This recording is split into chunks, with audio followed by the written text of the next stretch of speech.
Should have had this ready for when I got started. Hello, everyone.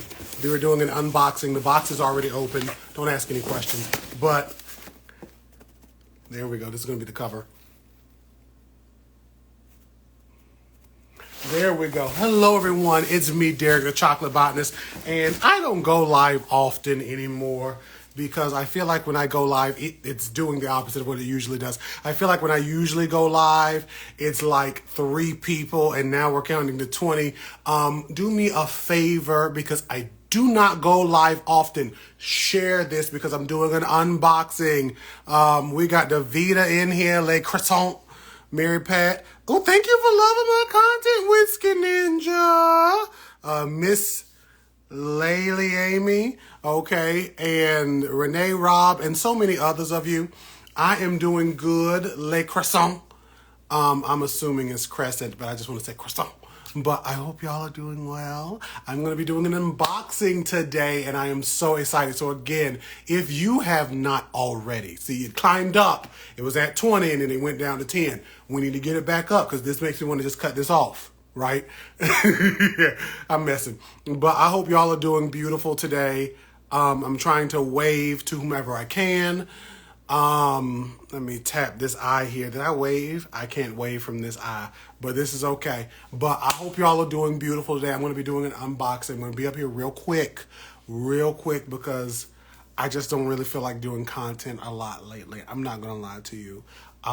This winter season, before I do this unboxing, has been a very interesting season for me. And while I'm grateful for all of your support, just on the personal life, like working and trying to find a good job. Hey there, Erica. And hey, Flocks Up. It has been just a difficult time. I'm really in a place where I'm reminded of my mental state 10 years ago. So it's 2013 now. Hey, Carissa.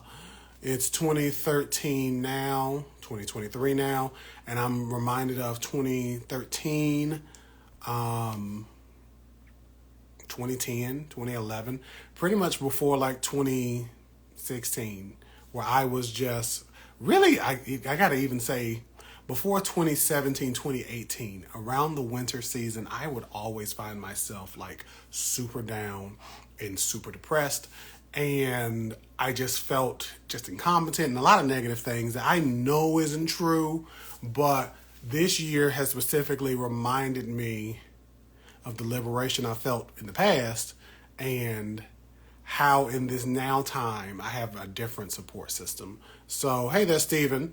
So I am up here real quick to do this unboxing. Okay, again, share this out with like 5 or 6 people. If you want your plants... Do I got a happy one beside me? I don't. If you don't want your plants to look like this, you would share something right now. That's right. If you don't share anything, all of your plants in your house are going to look just like this. You see how sad this looks?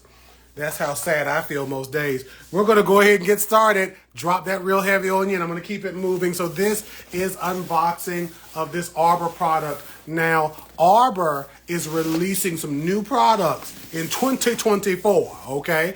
And they wanted me to be one of the people to show you what's going on, okay?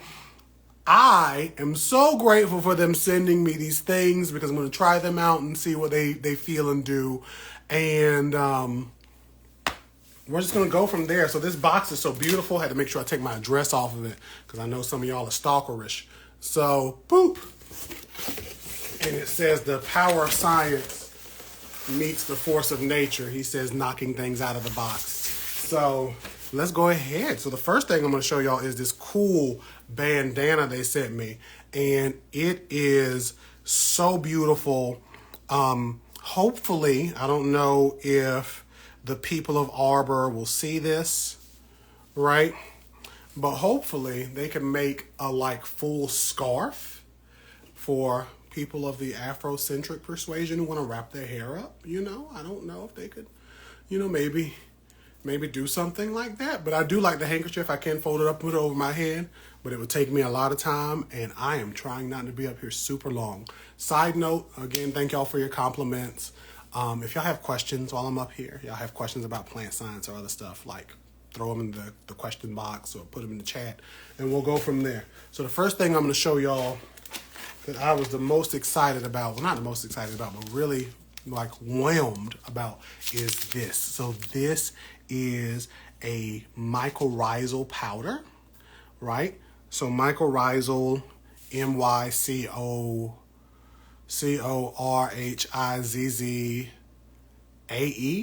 I think. Don't quote me on that, but it's basically an interaction where you can get beneficial fungi to help your plants absorb nutrition in a more efficient or effective way. So this product here, they're going to be, do like the YouTubers do, they're going to be selling this. And again, you can sprinkle it into the soil as you are setting up your transplants, as you're setting up your raised beds. This can be indoor or outdoor. And it has various type of bacillus species. Bacillus is a type of fungi, or bacteria, I should say, and a rhizophagus, which is a type of fungus. So it is beautiful, stored in a cool place, and it almost looks like a Crystal Light package. Y'all remember Crystal Light? I remember Crystal Light because I'm old. So trying to wave at people without blocking them. It's organic, and again, you just shake it onto your soil or you mix it into your soil. And for those of you joining in, this is again Arbor unboxing. They gave me some products to show you all. They are going to be releasing these in 2024. Somebody comment 2024. We're going to be doing more in 2024 for our plants beneficially. So, hey Shane, I was just looking at you a little while ago. So, we're doing this unboxing. I'm going to go on to the next product. The next product is this, which is one of the things I'm most happy about from Arbor. Boop, there we go. Arbor is doing this fruit and veggie fertilizer. And this is a granular fertilizer. So we know Arbor is a liquid product, but this granular fertilizer you can use outdoors, and it's a slow release. Thank you for spelling mycorrhizal. So, meaning, and it says it on this package here, which is so beautiful.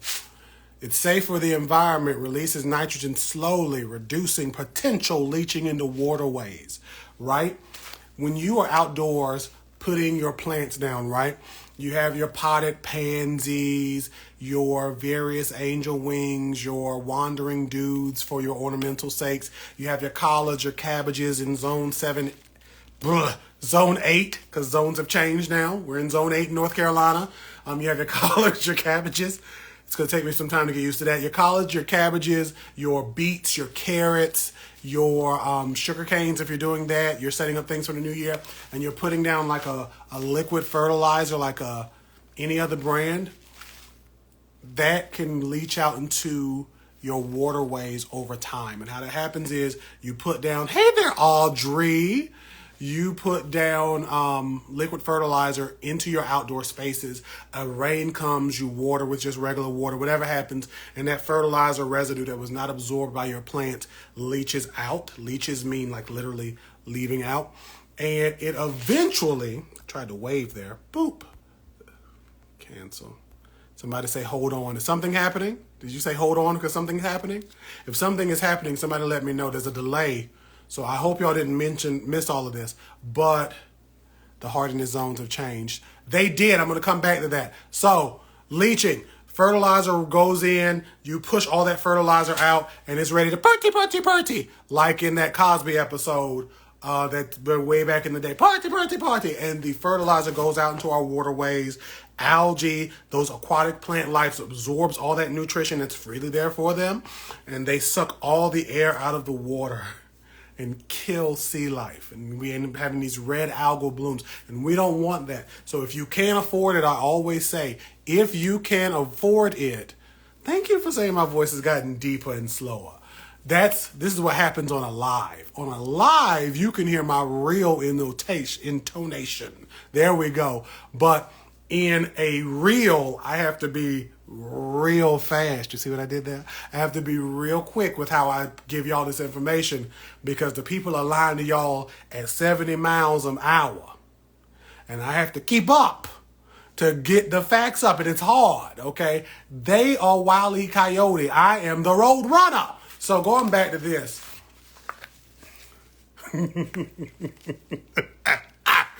Going back to this, slow release fertilizers, if you can afford them, go. Thank you for the rim shot. If you can afford a slow release fertilizer, go for it. And this is again for your fertilizers. Its NPK value is looking like a 432. I'm just reading the back of the packaging to see the N, the P, and the K. It says it on the front. It's OMRI listed, meaning it's organic. And NPK, again, for those of you who are like, I've never grown plants before. You are thinking about your nitrogen, N, your P is phosphorus, and your K is potassium, or sometimes referenced as potash. It also has some calcium and some other stuff, right? I haven't used it yet, so I'm not going to give it like a super recommendation, but I've used their liquid fertilizers, and I do like that. So if this is anything reminiscent of it, I'm going to go for it. Again, I've mentioned earlier in the video, I'm going through a depression, getting ups and downs, ups and downs, ups and downs. So I haven't really been outdoors planting. Also, I work at nights. So during the day, I'm asleep.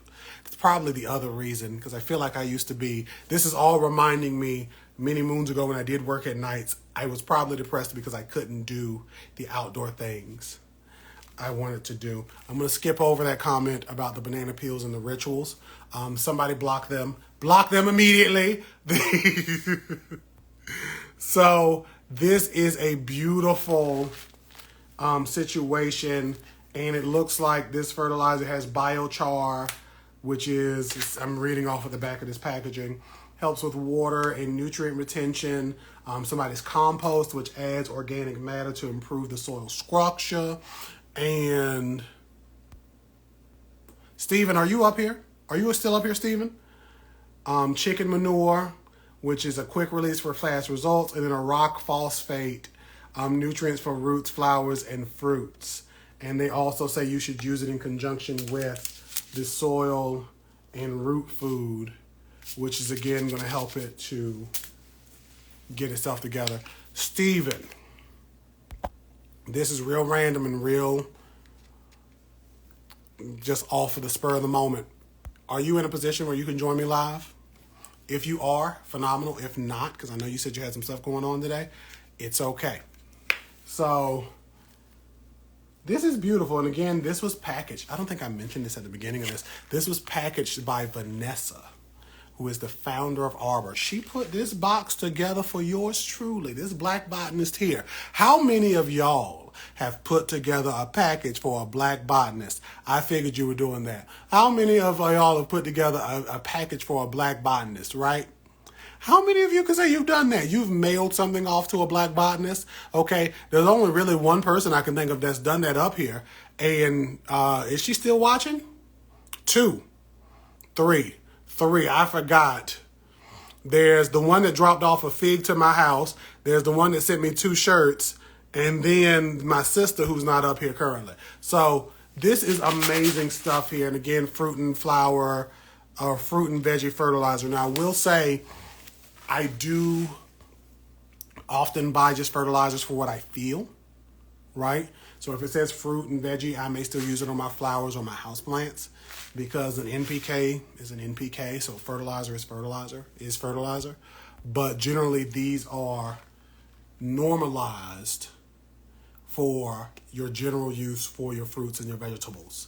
But they can still be used, this fertilizer can still be used for anything.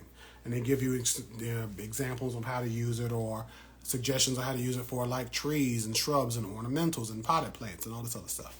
So beautiful fertilizer. I haven't opened it yet, but I wonder what it smells like. Y'all want me to smell this? There's a part of me just wants to smell it and experience it. And then what else do I got in this box? In this box, they gave me a tote, a garden tote. This garden tote, I figured y'all would. Y'all my type of people. This garden tote has a mesh bottom, and we stand for a mesh bottom. I cannot stand a dirty bottom. When I run into a bottom that is not quite clean, and it happens from time to time, it kind of ruins the vibe, you know? You're like, didn't you know? Didn't you?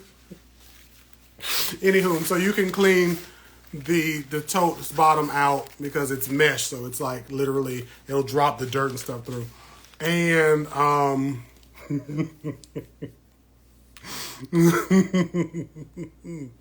usually I can edit this stuff out when I'm recording a video.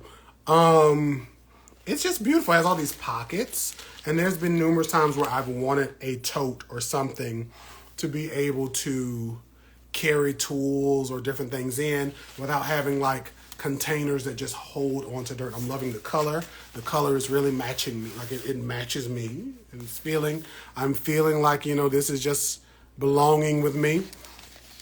And it has arbor right on the front. So I could put some tools in here, carry my stuff around, and go from there. Is it big? Well, let's unpack it. So is it big? So I feel like, you know, it's a big size to me. Like it's not like grandma's purse. Huh. Oh, it's definitely big. Never mind. So trying to get it like so you can see the full size of this. Hold on. There we go. We stand for a good looking sack. There we go. And y'all see this here? This is a big size bag. So I feel like Bobby Hill would definitely be like, that's my purse. I don't know you. If somebody was to take this from him. And I'm loving these handles. This felt real good in my mouth.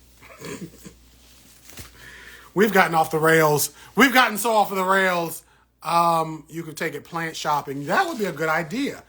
Multiple pockets for storage. It's 100% cotton and washable. Adjustable shoulder straps and double handles. And it can do all sorts of stuff. And yeah, it does have a shoulder strap. So these are the handles. And then this is the strap. And it is adjustable. So yeah, I'm definitely going to have to take this somewhere.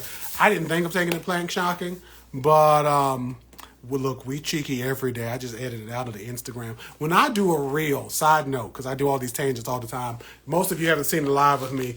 We can go 40 different places. And remember, for those of you who are like, I want this stuff right now, they're going to be dropping it in 2024. So if you go to look for it now, you will be disappointed. You will be unsatisfied. But if you wait and you follow Arbor and you tell them your boy sent you, me, the Black Botanist, Chocolate Botanist, Derek Haynes, you'll be able to see the stuff and get it. So I am cheeky every day. I had to remember where the tangent was going. And every day when I do record and when I do a live, I have to, especially when I'm editing content, I have to remember to cut out a lot of the cheekiness that I could really do, a lot of the sassiness, a lot of the dirtiness, not even the darkness, the dirtiness that I like to throw into there because I don't want y'all to think I'm nasty. So I tries to hold that off to the side, right? My pastor be watching my videos, my mama and them be watching my videos, and I don't want them to be looking at me, you know, under-eyed. They wouldn't, but I don't want them to be like, what was that? So I tries to be good. I really do, especially with some of these plant hacks that be so dumb, and these people, y'all little friends, be commenting. They be commenting, supporting these dumb hacks. Like, I don't know what I'm talking about as a whole plant biologist. I don't know everything. But I went to school for this. I got into debt for this. I got a degree hanging in my bedroom I just looked at. So, never nasty, always classy. I'm loving it. Let me see, do the questions come? I know some of y'all asked questions. I was hoping y'all put them in the box. I wouldn't have to scroll all the way up. Somebody said, what's my favorite plant of all time?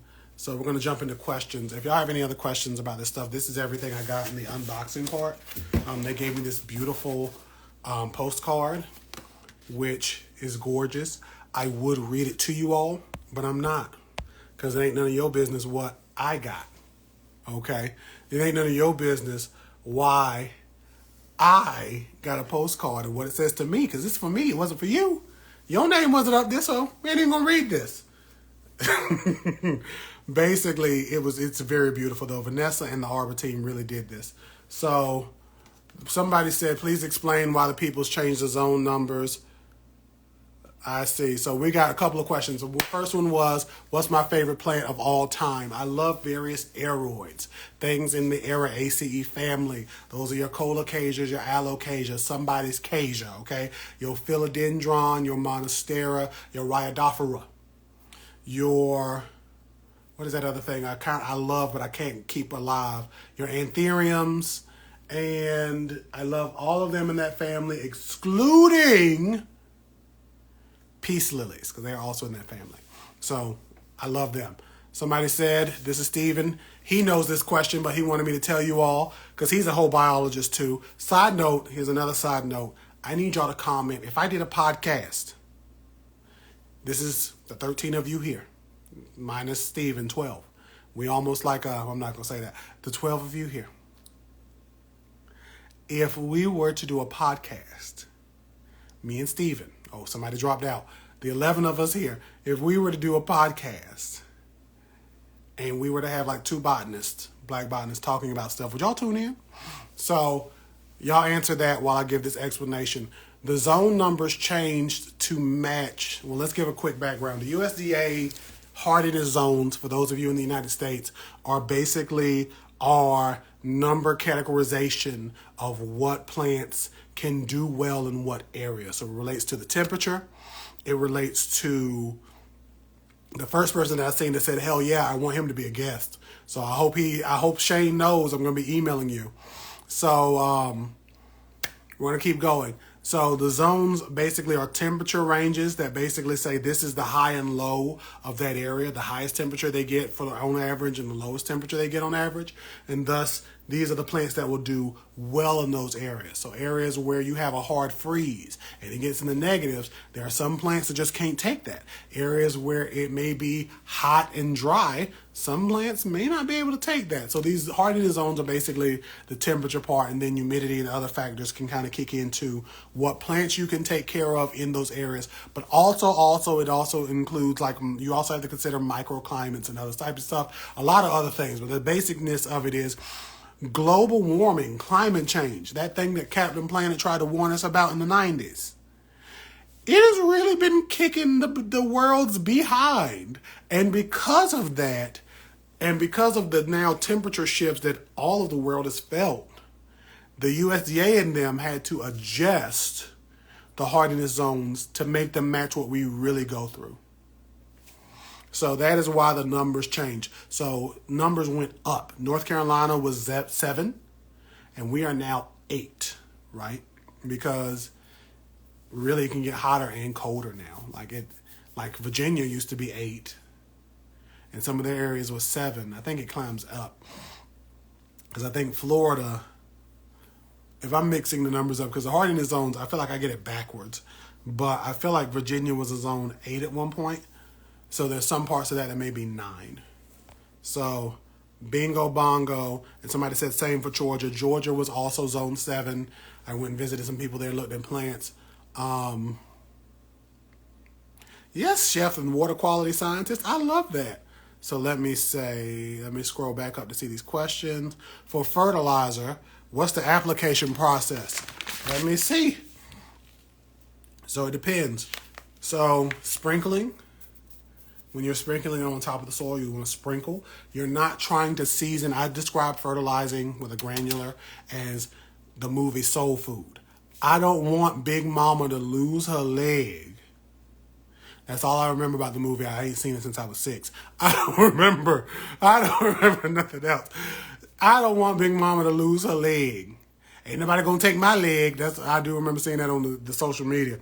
So you sprinkle your fertilizer around. So for potted plants, 3 tablespoons per gallon of soil. You mix it into your soil. You put the plant up, and then you add a tablespoon per 2 inches in diameter of the pot. In ground trees, shrubs, ornamentals, 5 tablespoons working to the top 3 to 6 inches of the soil.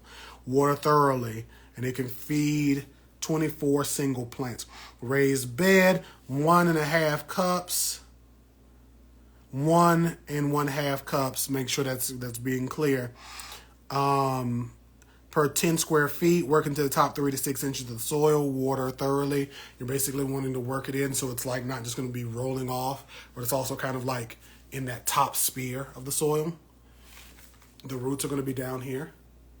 So in that top sphere, as you're watering down, little bits of that slow release, this granule is going to come off and be able to benefit your plants. And then existing plants, they tell you all this other stuff. I'm not going to keep reading, but that's basically the application process. It is on the soil, you're sprinkling it in and working it in. For a liquid, you put it in a bucket, you put it in a hose sprayer, and you spray it in. We compost everything biodegradable on our farm. For our farm, is this good or bad? I mean, I would not see any bad things about composting. I know when it comes to some composting, and then you're saying everything is biodegradable. So I know with some composting, some people can be wary because like dryer lint is compostable, but it is, it can have microplastics. So I wouldn't see any, that would be the only bad, but that's not even a bad. It's just kind of like a meh. This is the world we live in. Everything at this point is probably covered in a thin layer of microplastics, and we just have to accept it. But I would say it's good. Keep composting. Keep saving the world. Let me see. Wait, how I say aeroids, philodendrons are my favorite. I never heard the word. The whole word, only read it. Oh, you're talking about aeraceae? Yeah, let's see. If you need a chef, I read that one. You grow. I'll be enjoying some tropical fruit in the Midwest. You better be enjoying tropical fruit in the Midwest. The square foot method, is that what you're asking me about? So the square foot method is done by Mel Bartholomew. He was an engineer. I think he passed some years ago. If he didn't, then he's still alive. Amen to that. But I feel like he passed some time ago. And basically, it is where you take your raised garden bed and you break it up into literal square foot. So a 4x8 would have 32 sections. 4 times 8 is 32. Each square foot is a section. And in that square foot, you can plant like one sunflower because they need 12-inch spacing, right? You could plant several, I think it's 9 beets, right? And basing the math on what spacing everything needs and how you arrange it, you can just fill your bed full of stuff, and it's supposed to be something that keeps the weeds down and everything else. I've done it before, and I do enjoy it.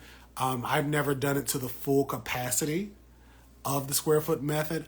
I didn't follow the full setup of the square foot garden method where I use Mel's mix. I use my own mix because it's what I do. I mix soil, and it's just what happens. So I loved it. Some people shy after it, but I love it. All veggie compost, nothing inorganic. I'm here for it. What do I think of a Vitamix kitchen scrap composter? Now, I swear to you all, I don't know everything, even though y'all are asking me questions randomly, and I'm answering them as if I do. A Vitamix kitchen scrap composter, I'm assuming, is one of those electric composters where it's not really composting the food, right? Or your scraps. Basically, through heat and like crushing, it's basically drying out your food and then making it into a powder that you can then use in compost. So it's not like there's no microbes that are in that intrinsically, but it's just making your scraps into a more digestible form for your compost. So it's like, God forbid, if one of these plant hack liars got into a car accident and they couldn't move their body to lie no more, and they was like, I gotta be able to eat to get my energy up so I can start lying again.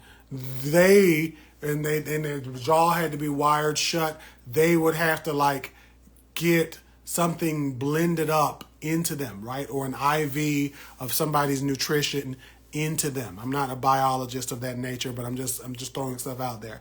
In that same way, if I was to use, and you can do this with your oven, for those of you who don't have it, you could take your oven, you can dry out your food scraps, right? Heat them up, cook them up. You're not necessarily trying to char them, even though you could, but you're drying down all your fruits and vegetables. and then taking them into a blender and blending them down and then mixing it in your compost, and it will just disappear, break down, decompose so much quicker. So if you have that, I say use it. I would love one myself, a vitamin mix kitchen scrap composter, but it's not something I've spent the money into doing yet, but it is something I would like to do. Any other questions before I jump off of here? I read in, can I post this? Badges are somehow on, so I can't do this. I read in Google some variety of Hoya can survive zone 8. Is it true? Which variety do you think can survive about that? That is more of a horticultural question, so I would not know. I don't know. I don't know about the Hoyas. I've never successfully grown a Hoya. A person that would know more about Hoyas than I would, this is a great lead-in, is my buddy Camille. And she has this book, Happy Plants, Happy You. And she is a Hoya queen. And like, look at these beautiful pictures. This is so gorgeous. So I love my friend. I love her book. I have not read it yet, but I know it's got good stuff in here. Actually, I just opened it up into liquid fertilizers, granular, slow releases. Let's read this real quick. Y'all mind if I read? Y'all like my voice so I can read? Let me drink a little water so I can read.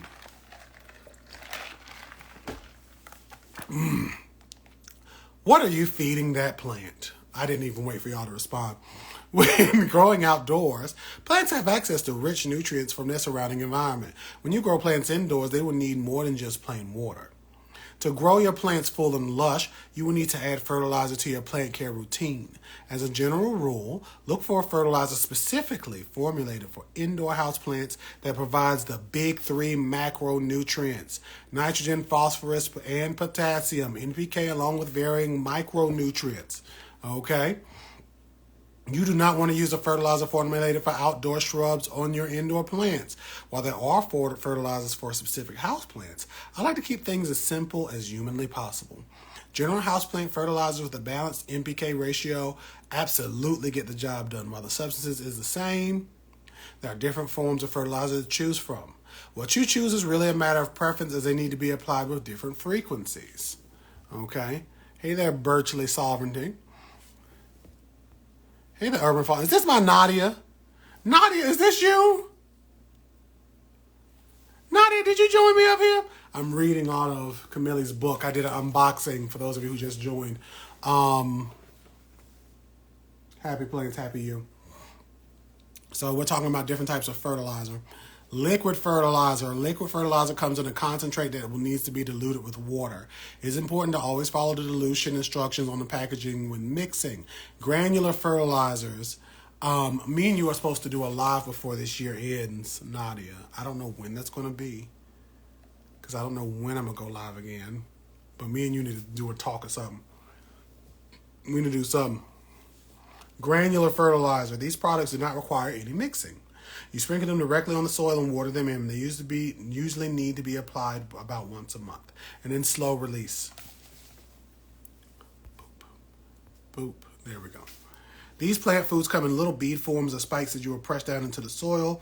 Both will slowly release fertilizer into the plant every time you water. They have to be applied with the least frequency, approximately once every 3 or 4 months. Whatever form of fertilizer you choose, it is important to follow package instructions for the amount to use and frequency of application. This is not something you want to try and wing, because you can damage your plants if the fertilizer is not mixed properly or if you apply it too frequently. Plants need to be fertilized when the plant is actively growing. This is great information. I don't do none of this because I'm a plant scientist, and I do wing it and I do mix it, and I've been fertilizing plants for years. But for the regular person, yes, follow everything she said. So fertilizers are in it to win it. And again, this is y'all's chance to talk to a plant biologist and ask me questions. So I'm going to go back up here. Somebody said read to us. Good food for worms, except things like orange peels. Yeah, I just say feed them everything. You never want to feed your worms like any dairy or oily, meaty things. But yeah, like orange peels, citrus, like very high acidic things. can really throw them off and kill them in the worst way. And I've decimated a lot of worms accidentally because of it. Let me see. Good evening. Da, da, da, da. Hey, yes, definitely. Do I have a preferred form of fertilizer? It depends on the situation. I use slow releases, like a granular slow release, and liquid fertilizer. Because again, scientist. So it depends on what I'm doing. If I'm like, I want these to quickly boom, I need them to quickly do something, then I'll use a liquid. If I am setting these up for somebody else or myself and I'm like, I'm not going to look at you and do much to you, I just want you to do whatever, then I'm going to do a slow release. But sometimes I'll use them both in conjunction. I'm not telling you to do so, because if you're not careful, you can kill your plants. But there's times where I'll start off with a slow release, throw a couple of quick shots, and do some other stuff. It's a very odd way. And Steven says, I'm a show off, but I feel like you could do the same thing. I feel like you could do the same thing. Avocado. I don't know. I guess we're talking about for your worms. Yes. Actively growing for indoor plants. What season is that? That is during your warm season. So for those who are in California, they would probably always have actively growing plants, except for when the light spectrum goes down in the winter. So if you're growing, and this is again where for the regular person, I have grow lights in here. Like this right here that y'all see me all bright is a ring light, but I have grow lights in here. So my plants are always actively growing. But if I didn't, I would have to do that when like I'm seeing legitimate growth. And for most of these, it's going to be during late spring to summer, really spring to summer. And then some part of fall, because fall here, again, climate change, it's still warm, still very hot. So I can still get some good growth off of these babies, but it's not going to be a lot. Let me see. Let's see what it is. Ferment tea and nettle tea and use that for my plants. Sounds good. It's something that I haven't done. I've done some ferments, but I haven't used that on my plants. With some of these ferments that we do, I wish we had more accessibility to like the chemical testing that you can do to see like what nutrients are actually in your plants or in these solutions we're making. Because if we saw what they were actually providing, maybe like microbes or NPK or whatever nutrient is happening, macro needed in large quantities or micro just needed in a little bit, then we can know like, is this something that's actually effective or, not. And Nadia comes in to remind us orange peels to be added sparingly to worm beds because you can kill all your earthworm gems. Hey friend, fish hydrolysate versus fish amino acids. I've heard that FAA in better. What do you think? I haven't heard of either of those terms. So Stephen, if you're still here, Black Seed Bobby asked a question. I haven't heard of either of those. The hydrolysate versus the amino acid. Now I have used fish emulsions, but I haven't used any of those other two. I don't have my tablet near me to do a quick Google. Thank you for this. Hit me up, please. Cool beans, organic versus minerals. Use whatever you can afford. Like, whether it's organic or it's a mineral, either way, you can F up the environment. So, and some things that are minerals, like earth-found minerals, like some phosphates, some calciums or whatever, were not organically sourced. Like they weren't from something that was living, but it's still organic because it was like found in nature. So use whatever you can afford. Any advice for garlic planted in the ground? Send me some. I'll send you my address. Send me some garlic. I have not grown garlic. I have not grown that. I've tried, but I've not really like given it a big effort. And I think I tried like once a while ago, like several years ago. Actually, I did try. I tried last year. It's all coming back to me now. I tried this time last year to grow garlic.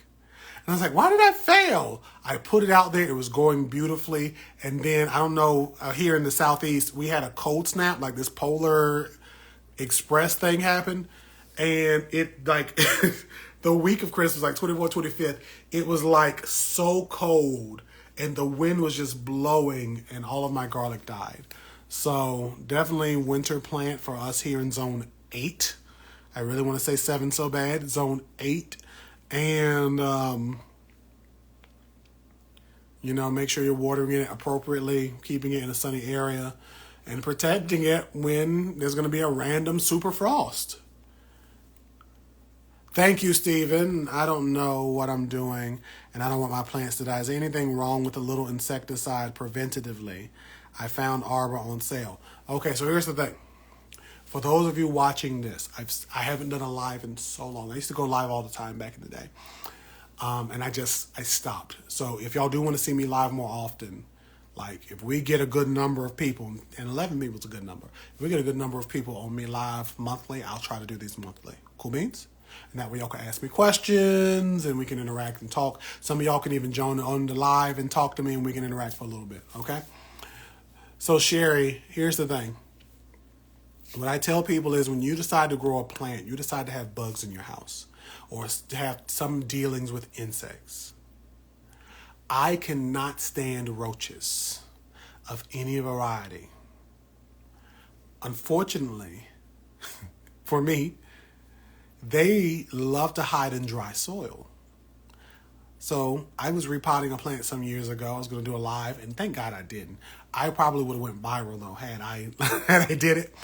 And I'm like unpotting the plant, and I'm just happy in my house. I'm playing Anita Baker. She's singing in the rapture of love. I'm singing with her. We're feeling good. Everything is going swimmingly, and one of the pieces of soil just will not stop rolling around. And I'm trying to figure out why before it's trying to take off with wings. So I almost tripped and broke my neck, and then took it and threw it outside. It was like the dead of winter. It was around this time.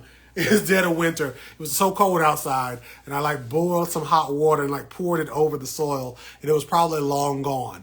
But I say all that to say we have to deal with insects. I got 2.5 million gnats in here right now that I'm trying to deal with, right? Preventatively, if you know that this plant came from an area where it had spider mites or mealybugs or some type of nematodes or something that was a pest, yes, use it. But other than that, there's not a point to just use it just to be like, I don't want any bugs.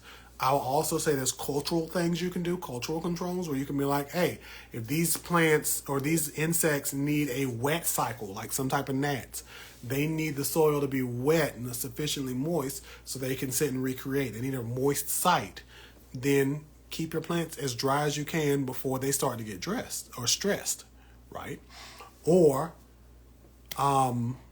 put sand on top of the soil, the top 2 inches of soil, to stop them from having a place where they could settle at. So there's some preventative things you can do that are not insecticides, but that can work to be preventative maintenance. They call that IPM, insect pest, no. Oh my God, intervention pest, integrated, there we go. I could not think of that title for nothing. Integrated pest management. Whew. It's almost like I'm not a plant biologist. Nope, I'm just scared. I figured. So if you are just afraid, because I have an aunt, she's like, I don't want no bugs. I'm sorry. When you decide to want plants, you have to want bugs. It's like some people who say, and this is not to say you're racist. Before I go into this, I am not saying you're racist. It is like some people who are like, I love rap music, but I really don't like black people. Some people who are like, Derek, I really like your content. I love your content. I really do. But I just do not like when you mention things about black people. Of course I'm going to mention it.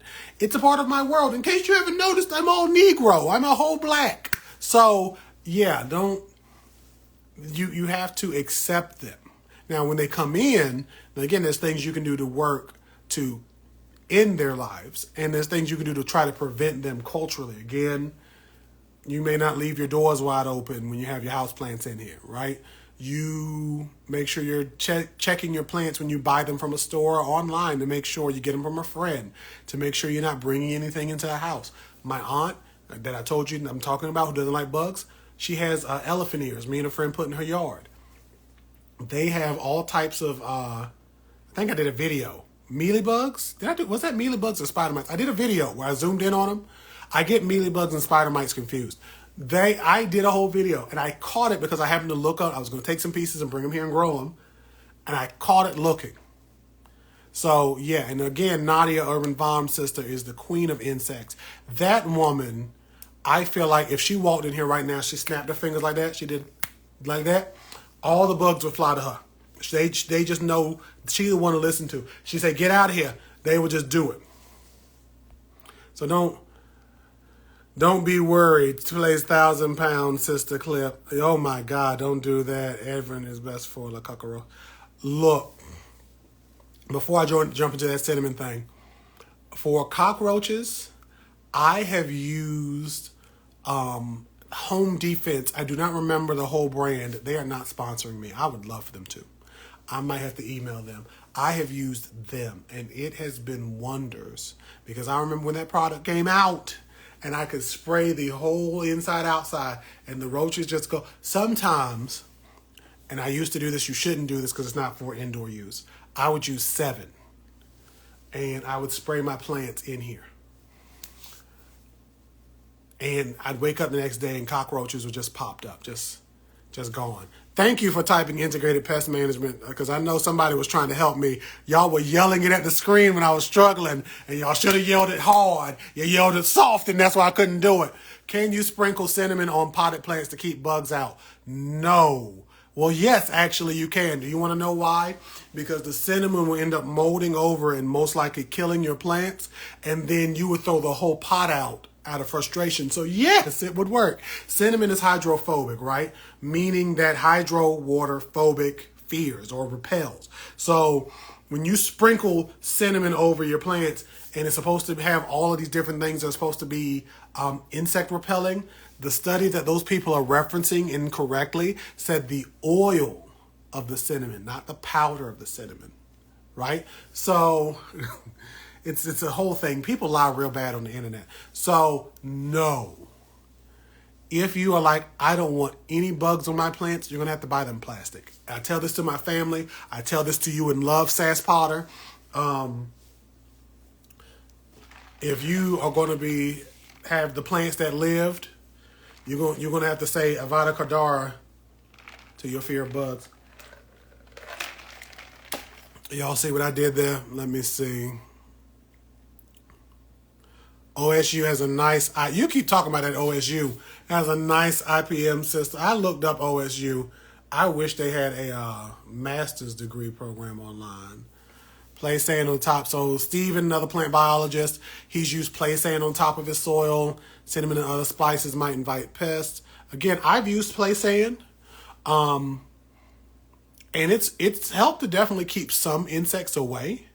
But there's not really a way to prevent every insect. Like right now, again, 2.5 million gnats in here from me finding them in various projects I've been working on, and it just worked out to be the right situation where they're just everywhere. So now I'm trying to kill them all using rubbing alcohol. Well, 99% alcohol that I bought, and I'm diluting it to 70%, and then spraying it to basically suffocate them so I can spray everything and not like have to worry about washing dishes or whatever if I just like get a mist on my dishes. But I also have to be careful of my plants. So yeah. I'm trying to think. I know there are some. The one thing I can say, Sass Potter, you could do to prevent somewhat bugs, you're still going to have to deal with them, is a sticky card. You could get a sticky card. And they're like little mats that have glue on them. The bugs are attracted to them. They're usually the color yellow, but they can come in the color blue. And the gnats will go to them. You could also get a Zevo light, and they'll catch some of the gnats, but somebody still has to throw that away. Speaking of fermented, have I heard of fermented plant juice? I've heard of something related to that in the Korean natural farming and Jadam arenas. I have not used them as of yet. They make sense in theory because in theory, if you can harvest enough of your beneficial microbes from the environment, whether it's from the plants, from the soil, from the air, or some combination therein, and then apply them into your plant soil biome, then that should help. And this is all a bunch of shoulds and ifs. That should help your plants absorb more nutrition if the populations of the microbes you've harvested are in enough abundance. But there's not a way that I've seen at home where you can check the population levels to see what species you have and how much the populations are and how you're keeping them alive and like up. So it's all basically a lot of guesswork, which I do love. I love some guesswork. I do fermenting sodas from time to time. So I harvest beneficial yeasts from the air and I do the same thing. But I try to say, well, how can I take this and do it where it's actually not guesswork? And there's some like beneficial microbe solutions you can buy, some EMs you can buy that can basically do the same. So let's see, we're getting down to the bottom here. We're hollering at the cinnamon. The cinnamon thing is something that's been all over the internet. A lot of Pinterest pirates talk about it, right? And I've heard it. I've had people tell me about the cinnamon, and you do this and it'll stop the gnats. But I lost plants. And it was like, and then people will say, well, you didn't use the real cinnamon. You have to use the real cinnamon. And it's like, okay, but I still lost these plants though. Like, they're dead. So that's what killed some of my garden, daggone cinnamon. If you went outside and decided to season your garden with cinnamon, yeah, it's hydrophobic. And that's what they don't tell you, is that if you do a light dusting that's just light enough and the situation is just right, where it's not too moist, where the fungus will take over and it'll just get moldy, it could probably work because it'll make a barrier and then the insect's life cycle is broken. And this is where, when you're doing integrated pest management, it's about breaking that life cycle of the insect, right? So if every day I come home and I watch a Tyler Perry movie every day, and that's part of my cycle before I go to sleep and wake up and terrorize these plant hack people. If they come and they tell BET to stop playing Baby Boy and the Medea movies, if they tell BET to stop playing Baby Boy, Holiday Hearts, and Tyler Perry movies, then my whole cycle is ruined. So I'm not going to be able to terrorize them. My whole world is shifted. And that's the same thing you're doing with integrated pest management. You're literally trying to interrupt that cycle by changing something or using a chemical or some combination thereof. I'm going to put my brave pants on for the bugs. You are welcome. I've been giving this honest feedback to my auntie and them for years. I give it to myself. Every so often when I dig in a pot, especially outdoors, I have to remember, I don't know what's crawled in here because I'm not observing every inch of this soil in this pot all the time. So I hope to God when I'm on my second floor of my patio, I've said it sometimes, if I fall off this patio, y'all call the police, because if a cockroach jump out at me, that's it. That's what's happening. So I don't want to, because I attend OSU. If you attend OSU, maybe you should tell them to get me to come out there and speak. I don't think I can mail you garlic from Canada. You haven't tried enough. You haven't tried hard enough. Y'all are asking a lot of questions today. This is great. I'm going to give y'all until about 9:45 because I'm not doing that. Mosquito bits. I have used them. I'm assuming that just means like, are they good? Because it was just mosquito bits. I have used them. Mosquito bits, if you get the type that contain BT, Bacillus thuringiensis, they are great at preventing gnats, right? And Bacillus thuringiensis is a bacteria that pokes holes in the stomachs. And Nadia, if she's up here, she can talk about it. If the insects, and it can definitely prevent some bugs, but that's just like gnats, like roaches and other things. You need something a little bit tougher. Yay for the sticky cards. We're going to go down, boop. JADM and K and F need more case studies. I can't wait till we see which one goes right. But yes, so the JADM and KNF processes, any of these processes where you're doing something at home to make something to help your plants, like you're making a fertilizer or a solution or something to help your plants. There are some case studies I've seen for KNF, but a lot of this, it really boils down to a couple of things. Number one is money, because like you need money for these processes to be studied, right? And there needs to be somebody willing to spend the money for these studies to take place so we can know like what truly benefits the home gardener. But then who's going to fund that? Because a lot of these people who may have money that would really be interested may be either doing it to sell their own product or they have another product that they're willing to sell, right?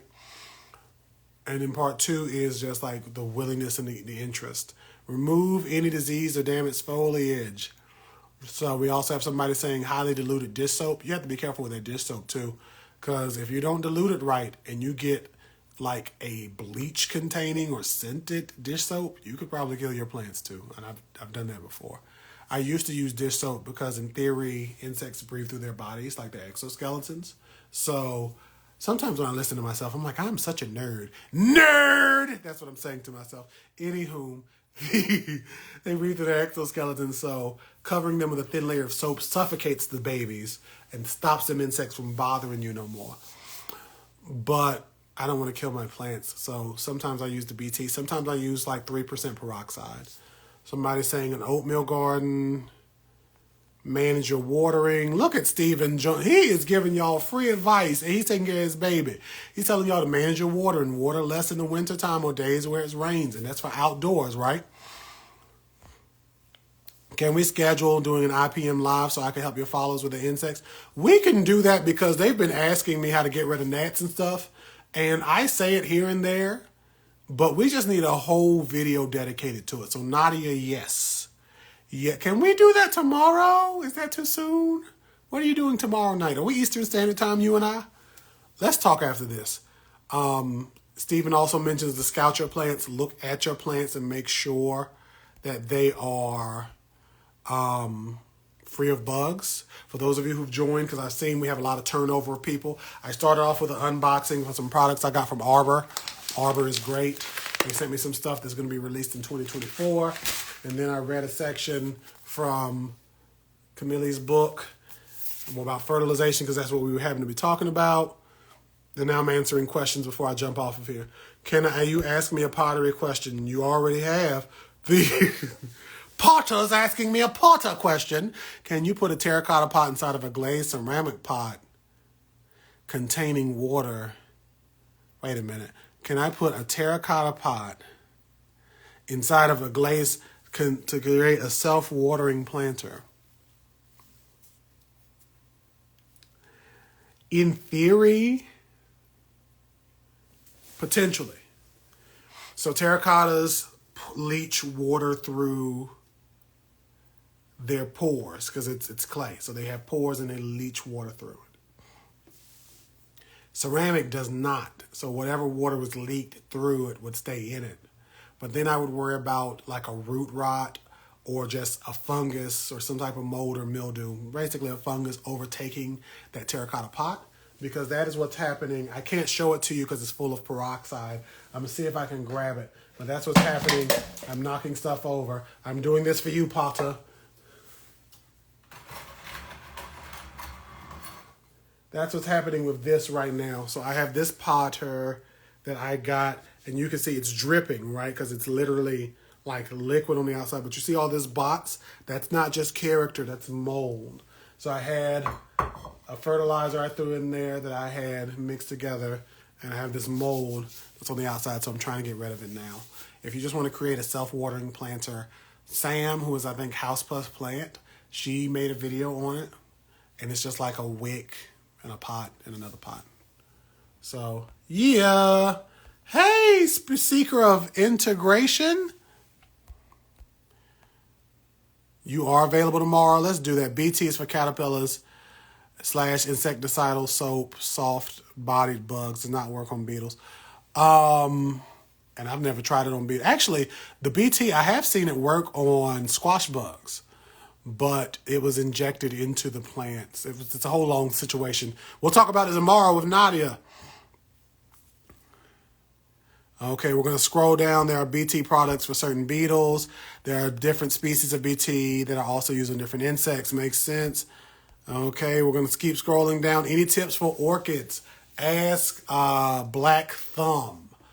He is the king of orchids. I have grown them before. I know they want like warm, humid environments because that's where they come from. Oh, yours dies from root rot. Are they in a pot with holes? Black Orchid, I think. Black Thumb. If you message me after this, I could hopefully find his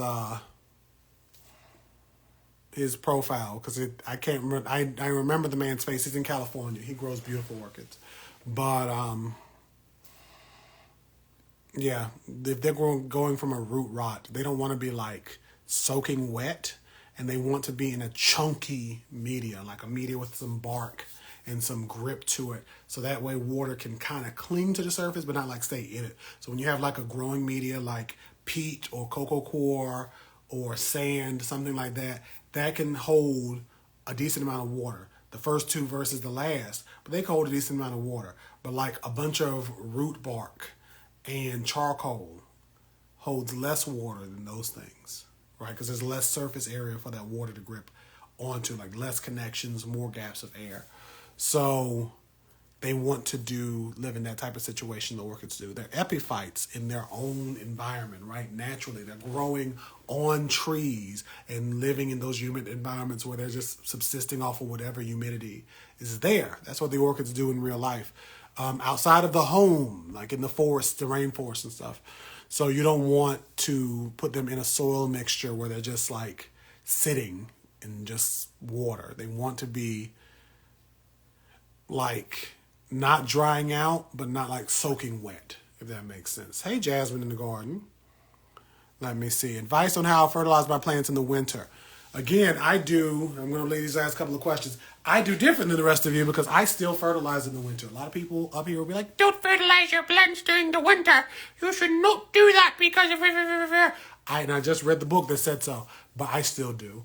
I may not go as heavy as I do during the winter, or during the summer, but I still do. For those of you who are like not using grow lights, you're not in a warm, humid, like you're not growing in a greenhouse environment, then around whatever your winter comes, your fall is coming, your winter is coming, basically slow down and stop your fertilization. And then during the summer, I definitely can do more, especially outdoors. I can do a lot of fertilization. I can do a lot. And especially with my pots, I stuff them full of random plants.